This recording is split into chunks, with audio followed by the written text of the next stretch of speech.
never slow up, no I don't take shit, I got no love for the fakeness. If you want. Hello investors, welcome to Investor Mind Voice. Today 31st September market update எப்படி இருக்குன்னு பார்த்துருவோம்.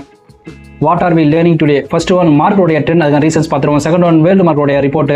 Third one market indices, sector indices, FIDIs அவங்களுடைய datas எப்படி இருக்குன்னு பார்த்துருவோம். Fourth one பார்க்கும்போது IPO, main board IPO and SME IPO apply பண்ணுறது என்னென்ன ஆப்பர்ச்சுனிட்டி இருக்குது அதையும் பார்த்துருவோம். ஸ்டாக் டிப்ஸ் ஆஃப் தி டே, ஒரு 3 புரோக்கர்ஸ் வந்து ஒரு 9 ஸ்டாக்கு பையிங் ரெக்கமெண்டேஷன் கொடுத்துருக்காங்க. என்னென்ன ஸ்டாக்ஸ் டீட்டெயிலாக பார்த்துருவோம். டெய்லி ஒரு ஸ்டாக்கை நம்ம சேனலில் ஃபுல் அனலைஸ் பண்ணிட்டு இருக்கோம். அதன் வரிசையில் நீங்கள் பார்க்க போகிற கம்பெனி வந்து இந்தியன் பேங்க். ஃபைனலாக Nifty, Sensex, bank Nifty tomorrow அதனுடைய ஓப்பனிங் அண்ட் ப்ளஸ் அதனுடைய சப்போர்ட் ரெசிஸ்டன்ஸ் எப்படி இருக்குன்னு டீட்டெயிலாக பார்த்துருவோம். வாங்க வீடியோக்குள்ளே போவோம். ஹலோ இன்வெஸ்டர்ஸ், நம்ம வீடியோ பார்க்குற 21% பேர் மட்டும் தான் சப்ஸ்கிரைப் பண்ணி பார்க்குறாங்க. மீதகிற 78% பேர் பார்த்தீங்கன்னா சப்ஸ்கிரைப் பண்ணால் தான் பார்க்குறீங்க. நீங்கள் இந்த வீடியோ சப்ஸ்கிரைப் பண்ணால் எனக்கு ஒரு சப்போர்ட்டாக ஒரு மோட்டிவேட்டாக இருக்கும். இந்த வீடியோ உங்களுக்கு பிடிச்சிருந்தா சப்ஸ்கிரைப் பண்ணுங்கள், லைக் பண்ணுங்கள், கமெண்ட் பண்ணுங்கள். Thank you to all. டுடே மார்க்கெட்டுடைய ட்ரெண்ட் பார்த்துருவோம். இன்றைக்கி மார்க்கெட் பார்த்தீங்கன்னா ஒரு நெகட்டிவ் ஒரு டவுன்வர்ட் நோக்கி தான் ட்ரேட் ஆகி முடிஞ்சிருக்கு. என்னதான் மார்னிங் வந்து ஒரு பாசிட்டிவாக மேலே இருந்தாலும் ஆனால் முடியும் போது ஒரு டவுன்வர்ட் தான் முடிஞ்சிருக்கு. இது மெயினாக ரீசன்ஸ் பார்க்கும்போது மார்க்கெட் வந்து கண்டினியூவாக 8th டேவாக தொடர்ந்து வந்து ஃபாலோ ஆகிட்டே இருக்குது. அதுக்கான ரீசன்ஸ் பார்த்தோன்னா US இந்தியா இவங்களுடைய ட்ரேடிங் வந்து தொடர்ந்து போயிட்டு இருக்கு. அதில் இன்னமும் ஒரு சரியான முடிவு எட்டப்படலை. அடுத்து நம்ம RBI வந்து ரேட் கட் வந்து சரியான முடிவு அவங்களும் வந்து ரேட் கட் பண்ணுவோமான்றது அவங்க சரியான தகவல் இன்னும் வெளியிடல. ரெண்டாவது ட்ரம்ப் வந்து அறிவிச்ச டேரிஃப் காரணமாக IT செக்டர் ப்ளஸ் ஃபார்மா வந்து தொடர்ந்து வந்து ஒரு டவுனில் தான் போயிட்டு இருக்கு. அடுத்து டெக்னிக்கல் பிரேக் டவுன் வந்து ஒரு ஸ்ட்ராங்கான பிரேக் டவுன் வந்து நம்ம நிஃப்டி ஆகட்டும் NSE எல்லாமே பார்த்தோன்னா ஒரு பிரேக் டவுனில் கீழே தான் போயிட்டு இருக்காங்க.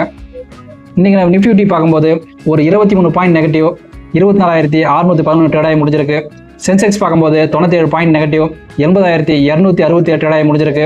பேங்க் நிஃப்டி மட்டும் தான் இன்றைக்கி ஒரு பாசிட்டிவ் 174 பாயிண்ட் பாசிட்டிவ் 54,637 ட்ரேட் ஆகி முடிஞ்சிருக்கு. டுடே வேர்ல்டு மார்க்கெட் ரிப்போர்ட் பார்த்துருவோம். நீங்கள் அமெரிக்கன் மார்க்கெட்டான டவ், S&P, நாஸ்டாக் எல்லாமே இன்றைக்கி ஒரு ஸ்லைட்லி பாசிட்டிவ் ட்ரேட் ஆகி முடிஞ்சிருக்கு. அடுத்தது நம்ம ஹாங்செங் அண்ட் ஷாங்காய் அதுக்கப்புறம் சிங்கப்பூர் இந்த மார்க்கெட் எல்லாமே இன்றைக்கி ஒரு பாசிட்டிவ். நீங்கள் நெகட்டிவ் ட்ரேடான மார்க்கெட் பார்க்கும்போது Japan market, Indian market, south Korea இந்த மார்க்கெட் மட்டும் தான் இன்றைக்கி ஒரு நெகட்டிவ் ட்ரேடாக முடிஞ்சிருக்கு. US டாலர் இண்டெக்ஸ் பார்த்தோன்னா நேற்று $92 இருந்துச்சு, இன்றைக்கி ஸ்லைட்லி வந்து குறைஞ்சிருக்கு. நம்ம இந்தியன் ரூபி மதிப்பு வந்து நேற்று டவுன் இருந்துச்சு, பட் இன்றைக்கி ஒரு ஸ்லைட்லி வந்து பாசிட்டிவ் ட்ரேடாக முடிஞ்சிருக்கு. நீங்கள் gold, silver, copper, crude oil, natural gas எல்லாமே இன்றைக்கி ஒரு நெகட்டிவ் தான். குறிப்பாக சொல்லணும் போது சில்வர் வந்து 1% மேலே நெகட்டிவ் ட்ரேடாக முடிஞ்சிருக்கு. லாஸ்ட் ஒரு 10 டேஸாக பார்க்கும்போது கோல்டு, சில்வர் மாறி ஒரு அப்டேட் தான் போச்சு. இப்போ வந்து ஸ்லைட்லி வந்து லோவில் போயிட்டு இருக்காங்க. அதுக்கான காரணம் எல்லாரும் ஒரு ப்ராஃபிட்டை வந்து புக் பண்ணுறது காரணமாக தான் கீழே போயிட்டு இருக்கிற தகவல் சொல்லியிருக்காங்க. டுடே வந்து கோல்டு, சில்வர், பிளாட்டினம் அதோடைய ப்ரைஸ் பார்த்துருவோம். இது சென்னையோட ப்ரைஸ் 24 கேரட் வந்து 1 கிராம் 11,172, 22 கேரட் வந்து 10,640, 18 கேரட் வந்து 8,705, சில்வர் 1 கிராம் வந்து 159, பிளாட்டினம் வந்து 1 கிராம் 5,180, டைமண்ட் வந்து ஒரு ஆவரேஜ் குவாலிட்டி வந்து 3,25,000 இந்த ரேஞ்சில் தான் ட்ரேட் ஆகிட்டு இருக்கு. கிரிப்டோ கரன்சியோட டாப் 5 காயின்ஸ் மட்டும் எப்படி ட்ரேட் ஆகிருக்குன்னு பார்த்துருவோம். நம்பர் 1 இருக்கிற பிட்காயின் பார்க்கும்போது 1,12,000 ட்ரேட் ஆகிட்டு இருக்கு. எத்திரியம் பார்க்கும்போது 4,156, USDT பார்க்கும்போது $1, XRP பார்க்கும்போது $2.84, BNB பார்க்கும்போது $1,009 ட்ரேட் ஆகிட்டு இருக்கு. Today market indices, sector indices எப்படி ட்ரேட் ஆகின்னு பார்த்துருவோம். மார்க்கெட் இண்டிஸில் டோட்டலாக 14 இண்டிசஸ் இருக்குது. இந்த 14 இண்டிஸில் 9 இண்டிசஸ் பார்க்கும்போது நெகட்டிவ் ஆகும். ஒரு 5 இண்டிசஸ் மட்டும் தான் இன்றைக்கி ஒரு பாசிட்டிவ் ட்ரேட் ஆகி முடிஞ்சிருக்கு. செக்டர் இண்டிசஸ் பார்க்கும்போது டோட்டலாக 14 இண்டிசஸில் 6 இண்டிசஸ் வந்து நீங்கள் நெகட்டிவ் ஆகும். ஒரு மீதிக்கிற 8 இண்டிசஸ் பார்த்தீங்கன்னா ஒரு பாசிட்டிவ் ஆகி முடிஞ்சிருக்கு. அது நீ குறிப்பிட்டு சொல்லணும்னா BSE பேங்க் உண்மையிலேயே சூப்பராக 1.84% மேலே பாசிட்டிவ் ஆகி முடிஞ்சிருக்கு. அடுத்து ஒரு குறிப்பிட்ட அளவுக்கு சொல்லும்போது மெட்டல் செக்டர் அது வந்து 1.16% பாசிட்டிவாக சூப்பராக ட்ரேட் ஆகி முடிஞ்சிருக்கு. மெட்டல் செக்டரில் இன்றைக்கி வந்து டாப்பாக சூப்பராக ட்ரேட் ஆகின ஸ்டாக்ஸ் எதுன்னு பார்த்துருவோம். நேஷனல் அலுமினியம், அதுக்கப்புறம் Hindustan zinc, Hindustan copper, Vedanta, SAIL, Jindal steel, JSW steel, NMDC, வைஸ்பர்ஸ் கார்பரேஷன், இண்டால்கோ இண்டஸ்ட்ரீஸ் இந்த கம்பெனி எல்லாமே மெட்டல் இண்டஸ்ட்ரீஸில் சூப்பராக ட்ரேட் ஆகின கம்பெனிஸ். FIDIs உடைய டேட்டாஸ் எப்படி இருக்குன்னு பார்த்துருவோம். இன்றைக்கி வந்து 13th செப்டம்பர். இன்றைக்கி FIs பார்க்கும்போது 2,000 கோடிக்கு மேலே நெட்டாக செல் தான் பண்ணி வச்சுருக்காங்க. நம்ம DIs விட 2 மடங்கு பார்த்தோன்னா 5,000 கோடிக்கு மேலே வாங்கி வச்சுருக்காங்க. அடுத்து மந்த் வைஸ் பார்க்கும்போது செப்டம்பர் மாதம் இது வரைக்குமே 35,000 கோடிக்கு மேலே FIs வந்து செல் பண்ணிட்டு அவங்க அமௌண்ட் எடுத்துகிட்டு போயிட்டாங்க. இப்போ DIs பார்க்கும் அதை விட 2 மடங்கு 65,000 கோடிக்கு மேலே நெட்டாக வாங்கி வச்சிருக்காங்க.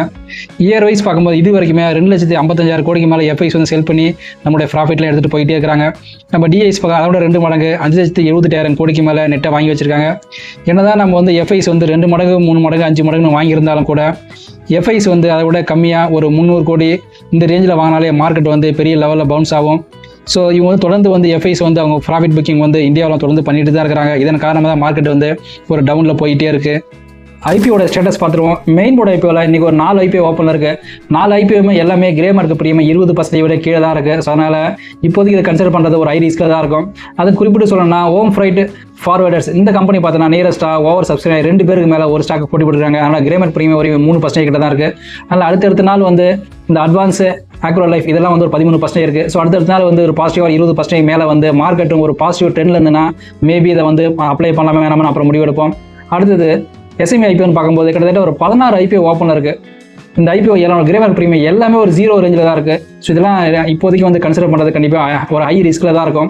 ஸோ இப்போதைக்கு மார்க்கெட் வந்து ஒரு ரோ ட்ரெண்டில் போகும்போது கண்டிப்பாக ஐபிஓ அப்ளை பண்ணுறது ஒரு ரிஸ்கான விஷயமா தான் இருக்கும். ஸ்டாக் டிப்ஸ் ஆஃப் த டே. ஒரு 3 புரோக்கர் ஒரு 9 ஸ்டாக்குக்கு பையிங் ரெக்கமெண்டேஷன் கொடுத்துருக்காங்க. அது என்னென்ன ஸ்டாக்ஸ்னு 1 by 1 பார்த்துருவோம். நம்பர் 1 பார்க்கும்போது சாய்ஸ் ப்ரோக்கிங்கில் எக்ஸ்பர்ட்டான இந்து ஸ்டைலர் ஒரு 3 ஸ்டாக்கு பையிங் ரெக்கமெண்டேஷன் கொடுத்துருக்காரு. அது நம்பர் 1 பார்க்கும்போது பேங்க் ஆஃப் பரோடா, இதனுடைய டார்கெட் பிரைஸ் 279, அதனுடைய ஸ்டாப் லாஸ் 243. ஓஎன்ஜிசி இதனுடைய டார்கெட் பிரைஸ் 265, இதனுடைய ஸ்டாப் லாஸ் 228. ஐசிஐசி இன்சூரன்ஸ் இதனுடைய டார்கெட் பிரைஸ் 2030, அதனுடைய ஸ்டாப் லாஸ் 1834. அடுத்தது மாஸ்டர் கேபிட்டல் சர்வீசஸ் எக்ஸ்பர்ட்டான விஷுகாந்த் இவங்களுடைய ஒரு 3 ஸ்டாக் பையிங் ரெக்கமெண்டேஷன் கொடுத்துருக்காரு. அதில் நம்பர் 1 பார்க்கும்போது ஐடிசி இதனோட டார்கெட் பிரைஸா 440, இதனுடைய ஸ்டாப் லாஸா 392 கொடுத்துருக்காங்க. நாட்கோ இதனுடைய டார்கெட் பிரைஸா 230, அதனுடைய ஸ்டாப் லாஸா 193 கொடுத்துருக்காங்க. அடுத்து கனரா பேங்க் இதனுடைய டார்கெட் பிரைஸா 140, அதனுடைய ஸ்டாப் லாஸா 113 கொடுத்துருக்காங்க. அடுத்தது சீஃப் எக்ஸிக்யூட்டிவான சந்திரன் டப்பாரியா வந்து ஒரு 3 ஸ்டாக் பையிங் ரெக்கமெண்டேஷன் கொடுத்துருக்காரு. நம்பர் 1 பார்க்கும்போது இந்தியன் பேங்க், அவர் டார்கெட் பிரைஸா 770, அதனுடைய ஸ்டாப் லாஸ் 695 கொடுத்துருக்காரு. அடுத்து எல்என்டி ஃபினான்ஸ் வந்து இதனுடைய டார்கெட் பிரைஸா 260, அதனுடைய ஸ்டாப் லாஸ் 237 கொடுத்துருக்காங்க. பிபிசிஎல் இதனுடைய டார்கெட் பிரைஸா 360, அதனுடைய ஸ்டாப் லாஸ் 325 கொடுத்துருக்காங்க. இந்த அனலைஸ் எல்லாமே இதை நல்லா அனலைஸ் பண்ணி தான் கொடுத்துருப்பாங்க. நீங்கள் இதை கன்சல்ட் பண்ணுறதா இருந்தால் உங்கள் own analyse plus SEBI advisor கிட்ட கன்சல்ட் பண்ணிட்டு அதுக்கப்புறம் முடிவெடுங்க. ஹலோ இன்வெஸ்டர்ஸ், நம்ம சேனலில் டெய்லி வந்து ஒரு ஸ்டாக் வந்து ஃபுல் அனலைஸ் பண்ணிட்டு இருக்கோம். அதன் வரிசையில் நீங்கள் பார்க்க போகிற கம்பெனி எல்லாம் ஸ்டாக்குன்னு சொல்லும்போது இந்தியன் பேங்க் இதை பற்றி டீட்டெயிலாக பார்க்க போகிறோம். இந்த பேங்க் வந்து 1907 தான் முதல் ஸ்டார்ட் பண்ணாங்க. இந்த பேங்க் என்னென்ன பிஸ்னஸ்லாம் ப்ரொவைட் பண்ணுறாங்கன்னா இவங்க வந்து treasury, corporate, wholesales banking, retail banking and other banking operation இது எல்லாமே இவங்க ப்ரொவைட் பண்ணுறாங்க. இவங்களுடைய மார்க்கெட் பொசிஷன் பார்க்கும்போது இவங்க வந்து ஒரு பப்ளிக் செக்டார் பேங்க், அதிலே வந்து 7th லார்ஜஸ்ட் பொசிஷன் இருக்காங்க. மேலும் மார்க்கெட் கேப் வைஸ் பார்க்கும்போது இவங்க ஒரு 6வது இடத்துல இருக்கிறாங்க. இந்த கம்பெனியோட ரெவன்யூ பிரேக்னு பார்க்கும்போது ரீட்டைல் பிஸ்னஸில் மட்டும் 39% ரிட்டர்ன்ஸ் கிடைக்குது. அதாவது இந்த டேட்டா எல்லாமே 2025 ஃபர்ஸ்ட் குவார்டரின் பிரகாரம். அவங்களுடைய கார்பரேட் பேங்க்கில் 35% ரிட்டர்ன்ஸும், ட்ரெஸரியில் 24%, அதர்ஸில் வந்து 2% ரிட்டர்ன்ஸ் கிடைக்குது. இந்த பேங்க்கோட பிரான்ச்சஸ்ன்னு பார்க்கும்போது இவங்க வந்து மொத்தமாக இந்தியாவில் பொறுத்த வரைக்கும் 5800 டொமஸ்டிக் பிரான்ச்சஸ் இருக்குது. மேலும் 5000க்கு மேலே ஏடிஎம் பிரான்ச்சஸ் கூட இருக்குது. இந்த கம்பெனியோட பிரான்ச் பிரேக்குன்னு பார்க்கும்போது ரூரலில் மட்டும் 36% இருக்குது, செமி அர்பனில் 26%, அர்பனில் 20%, மெட்ரோவில் 20% இவங்களோட பிரான்ச்சஸோட பிரேக்கப் இருக்குது. மேலும் இவங்க லோன் எந்தெந்த பர்சன்டேஜ் யாராருக்கெல்லாம் கொடுக்குறாங்கன்னு பார்க்கும்போது அக்ரிகல்ச்சருக்கு 25%, ரீட்டைல்ஸ்க்கு வந்து 21%, எம்எஸ்எம்இக்கு இவங்க 16%, கார்பரேட்டுக்கு 35% கொடுத்துருக்காங்க. இந்த டேட்டா எல்லாமே Q1 2025 டேட்டா பிரகாரம் இருக்குது. மேலும் இந்த கம்பெனியோட இன்டர்நேஷனல் ஆப்ரேஷன் பார்க்கும்போது ஒரு 3 கண்ட்ரியில் இவங்களோட பிஸ்னஸ் இருக்குது. அதில் வந்து சிங்கப்பூர், கொலம்போ, அதுக்கப்புறம் ஜப்பான், இந்த கண்ட்ரியில் எல்லாமே இவங்களுடைய பிஸ்னஸ் இருக்குது. மேலும் இன்டர்நேஷனல் வந்து இவங்க வரக்கூடிய ரிட்டர்ன்ஸ் பார்க்கும்போது வெறும் 5% மட்டும்தான் இன்டர்நேஷனல் லெவலில் இவங்களுடைய பிஸ்னஸ் ரெவன்யூ வருது. மேலும் இந்த பேங்க் பார்க்கும்போது RRB பிஸ்னஸ் சொல்லுவாங்க, அதாவது ரீஜனல் ரூரல் பேங்க். இதில் வந்து 35% ஸ்டேக் ஹோல்டிங் மெயின்டைன் பண்ணுறாங்க. அதில் வந்து தமிழ்நாடு கிராம பேங்க், சப்தகிரி கிராமனா பேங்க், அடுத்தது பத்வா பாரதியார் கிராம பேங்க், இதில் வந்து இவங்க ஸ்டாக் ஹோல்டிங் வந்து தொடர்ந்து வந்து கண்டினியூ பண்ணிட்டு இருக்காங்க. ஸோ ஓவராலாக பார்க்கும்போது இந்த பேங்க்கோடைய பிஸ்னஸ் ப்ரொஃபைல் உண்மையிலேயே சூப்பராக இருக்குது. இந்தியன் பேங்க்கோடைய ஃபினான்ஷியல் வேல்யூ எப்படி இருக்குன்னு பார்த்துருவோம். இவங்களுடைய மார்க்கெட் கேப் பார்க்கும்போது 1 லட்சம் கோடிக்கு மேலே இருக்குது. இவங்களுடைய ஸ்டாக் பிஐ பார்க்கும்போது 8ல் இருக்குது. இண்டஸ்ட்ரி பார்க்கும்போது நியரஸ்ட்டாக 8. ஸோ ஸ்லைட்லி தான் கொஞ்சம் அதிகமாக இருக்குது இண்டஸ்ட்ரி பிஐயோட. இவங்களுடைய ROCE பார்க்கும்போது 6% இருக்குது. இவங்க டிவிடெண்ட் டீல் பார்க்கும்போது 2க்கு மேலே இருக்குது. ஸோ ஒரு டீசென்ட்டான ஒரு டிவிடெண்ட் டீல் கொடுக்குற ஒரு கம்பெனின்னு சொல்லலாம். அடுத்து இவங்க கடன் பார்க்கும்போது 7,78,000 கோடிக்கு மேலே இருக்குது. அதாவது இவங்க மார்க்கெட் கேப்போட கிட்டத்தட்ட 7 மடங்கு மேலே கடன் இருக்குது. இவங்க டெப்ட் ஈக்விட்டி பார்க்கும்போது 10ல் இருக்குது. பெரும்பாலும் டெப்ட் ஈக்விட்டி 1 விட கம்மியாக இருந்தால் தான் அது வந்து ஒரு நல்ல ஸ்டாக்னு சொல்லுவோம். பட் இவங்க வந்து அதிகமாக இருக்குன்னு உங்களுக்கு ஒரு கேள்வி ஏறலாம். அதுக்கான காரணம் பார்த்தோன்னா இந்த டெப்ட் ஈக்விட்டி பார்த்தோன்னா ஃபினான்ஷியல் செக்டர், அதாவது பேங்கிங் செக்டர், நான் பேங்கிங் செக்டருக்கு பார்க்கக்கூடாது. காரணம் என்னன்னா இவங்க வந்து RBI ப்ளஸ் வெளியில் கடன் வாங்கி தான் கடன் கொடுப்பாங்க. அதனால கண்டிப்பாக இவங்களுடைய கடன் கண்டிப்பாக அதிகமாக தான் இருக்கும். அடுத்து இவங்களுடைய EPS பார்க்கும்போது 81, OPM பார்க்கும்போது 68 இருக்குது. இப்படி கரண்ட் ப்ரைஸை பார்க்கும்போது 751, இவங்க புக் வேல்யூ பார்க்கும்போது 531 இருக்குது. ஸோ புக் வேல்யூட இந்த கம்பெனி ஸ்லைட்லி கொஞ்சம் அதிகமாக ட்ரேட் ஆகிட்டு இருக்கு. இப்போ ROE பார்க்கும்போது 17% இருக்குது. இந்த கம்பெனி 1 இயர் ஹையில் வந்து 761, 1 இயர் லோவில் வந்து 474 ட்ரேட் ஆகிருக்கு. இந்த கம்பெனியோட ஃபேஸ் வேல்யூ பார்க்கும்போது 10ல் இருக்குது. இந்த கம்பெனியோட ஃபீ ரேஷியோ பார்க்கும்போது 0.2ல் இருக்குது. ஸோ நல்ல ரேஷியோ தான். ஓவராலாக இந்த ஃபினான்ஷியல் வேல்யூ எல்லாமே ஒரு குட் அப்படின்னா ஒரு ஆவரேஜ் ரேஞ்சில் தான் இருக்குது. இந்தியன் பேங்க்கோடைய பேலன்ஸ் ஷீட் எப்படி இருக்குன்னு பார்த்துருவோம். இந்த டேட்டா வந்து 2015 to 2025 லாஸ்ட் 10 இயர்ஸ் இருக்குது. இதனுடைய ரிசர்வும் பார்க்கும்போது 2015 549 கோடியாக இருந்தது. இப்போ பார்க்கும்போது 70,000 கோடிக்கு மேலே இருக்குது. இது டெபாசிட் வந்து 2015 204 கோடியாக இருந்தது. இப்போ பார்த்தோன்னா 7,37,000 கோடிக்கு மேலே இருக்குது. இது ஒரு பாசிட்டிவான விஷயம். இவங்க பாரோவிங் பார்க்கும்போது 2000 வெறும் 600 கோடியாக இருந்து இப்போ பார்த்தா 41,000 கோடிக்கு மேலே இருக்குது. அடுத்து இவங்க டோட்டல் அசட்டுன்னு பார்க்கும்போது 2015 வெறும் 36 கோடியாக இருந்து இப்போ பார்க்கும்போது 8,70,000 கோடிக்கு மேலே இருக்குது. ஸோ இவங்களுடைய கடனோட இவங்க அசெட் அதிகமாக இருக்கிறதுனால ஒன்றும் பெரிய லெவலில் பிரச்சனை இல்லை. பட் இந்த ஒரு ரேஷியோ ஒரு ஆவரேஜாக தான் இருக்குது. அடுத்து ஒரு கம்பெனி இல்லை ஒரு ஸ்டாக்கு இப்படி நல்லா பர்ஃபார்மன்ஸ் பண்ணுதுன்னா அதே சேம் பிஸ்னஸ் இருக்கிற மற்ற ஸ்டாக் கூட கம்பேர் பண்ணி பார்த்தா தான் அவருடைய வளர்ச்சி எப்படி ரிட்டர்ன் எப்படி தெரிய வரும். இதே வரிசையில் இதே சேம் பிஸ்னஸில் இருக்கிற ஒரு கவர்மெண்ட் பேங்க் வந்து SBI, Canara bank, bank of Baroda இதனுடைய இயர் ஆன் இயர் ரிட்டர்ன்ஸ் வந்து எப்படி கொடுத்துருக்குன்னு டீட்டெயிலாக பார்த்துருவோம். இந்தியன் பேங்க் 1 மந்த்தில் வந்து 14% கொடுத்துருக்காங்க, 1 இயரில் 39%, 5 இயர்ஸில் 1220% ரிட்டர்ன்ஸ் கொடுத்துருக்காங்க. ஓவராலாக 2007 இந்த பேங்க் லிஸ்டிங் ஆனாங்க ஷேர் மார்க்கில். இது வரைக்கும் பார்க்கும்போது 671% கிட்டத்தட்ட 6 மடங்கு ரிட்டர்ன்ஸ் கொடுத்துருக்காங்க. அடுத்து SBIன்னு பார்க்கும்போது 1 மந்த்தில் 8%, 1 இயரில் 9%, 5 இயர்ஸில் 322%, அதாவது 3 மடங்கு. ஓவராலாக பார்க்கும்போது 3869%, அதாவது 2002 தான் இந்த பேங்க் வந்து ஷேர் மார்க்கெட் லிஸ்டிங்காக இருக்காங்க. அடுத்து வந்து கனரா பேங்க்ஸ் பார்க்கும்போது லாஸ்ட் 1 மந்த்தில் 19%, 1 இயரில் 9%, 5 இயர்ஸில் பார்க்கும்போது 591%, நியரஸ்ட்டாக ஒரு 6 மடங்கு வந்து ரிட்டர்ன்ஸ் கொடுத்துருக்காங்க. ஓவராலாக 2002 தான் இந்த பேங்க் லிஸ்டிங்காக இருக்கிறாங்க. இது வரைக்கும் 1374%, கிட்டத்தட்ட ஒரு 13 மடங்கு ரிட்டர்ன்ஸ் கொடுத்துருக்காங்க.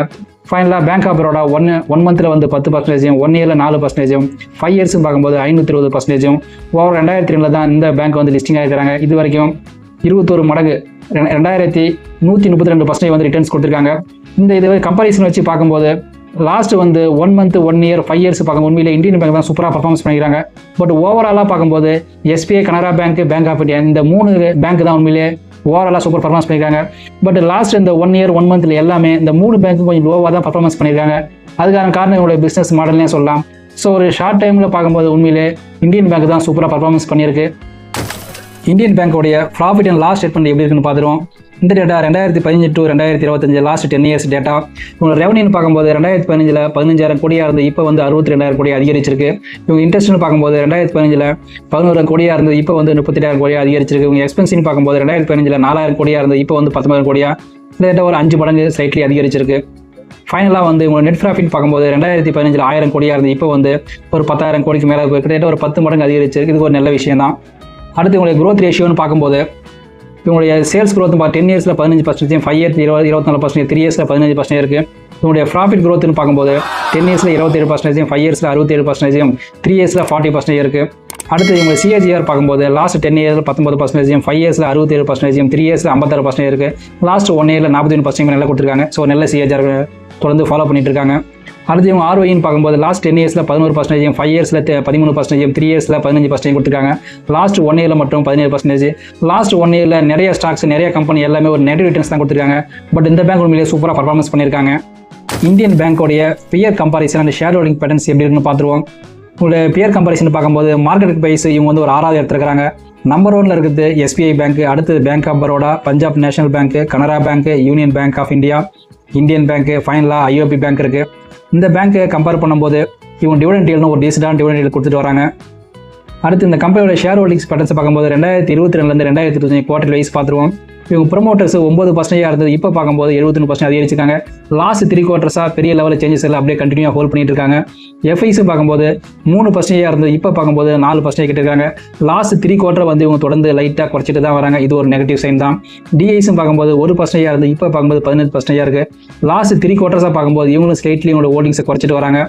பப்ளிக்னு பார்க்கும்போது 4% இருக்குது, இப்போ பார்க்கும்போது 3% இருக்குது. லாஸ்ட் 3 குவார்ட்டர்ஸை பார்க்கும்போது இவங்க ஹோல்டிங்ஸை குறைச்சிட்டு வராங்க.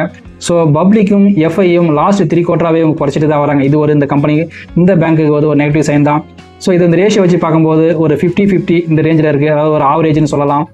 இந்தியன் பேங்க்கோடைய கன்க்ளூஷன் பார்த்துருவோம். இந்த பேங்க்கோடைய பாசிட்டிவ் ஃபஸ்ட்டு பார்த்துருவோம். இந்த பேங்க்கோடைய பிஸ்னஸ் ப்ரொஃபைல் உண்மையிலேயே சூப்பராக இருக்குது. இவங்களுடைய ஃபினான்ஷியல் வேல்யூ ஒரு ஓகே லெவலில் தான் இருக்குது. அடுத்து இவங்களுடைய ப்ராஃபிட் அண்ட் லாஸ் ஸ்டேட்மெண்ட் உண்மையிலேயே சூப்பராக தான் இருக்குது. பெருசாக எந்த ஒரு இடத்தையும் லாஸோ ஒரு நெகட்டிவாக எந்த ஒரு இடத்துமே போகல. அடுத்து இவங்க பியர் கம்பாரிசனும் பெரிய லெவலில் ஒரு நெகட்டிவாக இல்லை, அதுவும் ஒரு பாசிட்டிவாக தான் இருக்குது. ஃபைனலாக இவங்க ஷேர் ஹோல்டிங் பேட்டர்ன்ஸ் மட்டும்தான் ஒரு நெகட்டிவாக இருக்குது. அதுக்கான காரணம் என்னென்னா FIஸும் நம்ம பப்ளிக்கும் தொடர்ந்து செல் பண்ணிட்டு வராங்க. இது மட்டும்தான் இந்த பேங்க்கு ஒரு நெகட்டிவாக இருக்குது. ஸோ என்னை பொறுத்த வரைக்கும் பப்ளிக் செக்டர் பேங்க் ஆகட்டும், ப்ளஸ் வந்து ப்ரைவேட் பேங்க் ஆகட்டும், பேங்க் செக்டர் எல்லாமே மற்ற கம்பெனிஸை கம்பேர் பண்ணும்போது ஒரு லோவான ரிட்டர்ன்ஸ் தான் கொடுப்பாங்க. மற்ற கம்பெனிஸ் எல்லாமே ஒரு ஹை க்ரோத்தில் போகுதுன்னா இவங்க வந்து ஒரு ஆவரேஜான ரிட்டர்ன்ஸ் தான் கொடுப்பாங்க. அதில் பேங்க் செக்டர் கண்டிப்பாக கன்சிடர் பண்ணுற மாதிரினா இதை மேபி நல்ல ரிட்டர்ன்ஸ் கொடுக்க ஃபியூச்சரில் ஒரு லாங் டைமுக்கு கண்டிப்பாக கன்சிடர் பண்ணுறதுக்கு நல்ல வாய்ப்புகள் இருக்குது. மேலும் ஷார்ட் டைம்னா இந்த பேங்க்கில் வேறு ஏதாவது நல்ல நியூஸஸ் வரும்போது மேபி இதை ஷார்ட் டைம் கன்சிடர் பண்ணலாம். என்னை பொறுத்த வரைக்கும் ஒரு SIP முறையில் ஒரு லாங் டைமில் கன்சிடர் பண்ணுறதா ஒரு நல்ல ரிட்டர்ன்ஸ் கொடுக்க அதிகப்படியான வாய்ப்புகள் இருக்குது. என்னுடைய பர்சனல் ஒப்பீனியன் கேட்டால் நான் எப்பயுமே பேங்க் செக்டர், அதாவது ப்ரைவேட் பேங்க் ஆகட்டும் இல்லை ஒரு கவர்மெண்ட் செக்டர் பேங்க் ஆகட்டும், கண்டிப்பாக நான் எந்த ஒரு பேங்க் செக்டரில் இன்வெஸ்ட்மெண்ட் பண்ண மாட்டேன். அதுக்கான காரணம் என்னன்னா, நம்ம எல்லாருமே பணம் சம்பாதிக்க தான் ஷேர் மார்க்கெட் ஆகட்டும் ஒரு பிஸ்னஸ் நம்ம ஈடுபடுறோம். ஸோ ஒரு நல்ல ரிட்டர்ன்ஸ் கொடுக்குற ஒரு பிஸ்னஸ் தான் எல்லாமே இறங்கும். பேங்க் செக்டர் எப்பயுமே வந்து ஒரு லோ அப்படி இல்லைனா ஒரு பிலோ ஆவரேஜான ரிட்டர்ன்ஸ் தான் கொடுக்கும். ஸோ நான் எப்பயுமே மோஸ்ட்லி வந்து எந்த ஒரு ப்ரைவேட் பேங்க் கவர்மெண்ட் பேங்க்கில் மோஸ்ட்லி இன்வெஸ்ட்மெண்ட் பண்ண மாட்டேன். பட் உங்களுக்கு இன்ட்ரெஸ்ட் இருந்தால் நீங்கள் மேபி இதை ஒரு நல்லா அனலைஸ் பண்ணிவிட்டு அதுக்கப்புறம் ஒரு செபி ரிஸ்க் அட்வைசரி கேட்டு அதுக்கப்புறம் நீங்கள் ஷார்ட் டைம் சரி லாங் டைம் நீங்கள் வந்து ஃபாலோ பண்ணலாம். டுமாரோ சென்செக்ஸோடைய ஃபஸ்ட்டு சப்போர்ட்டு பார்க்கும்போது 79,574 இருக்குது. அதனுடைய ரெண்டாவது சப்போர்ட்டுன்னு பார்க்கும்போது 79,155 இருக்குது.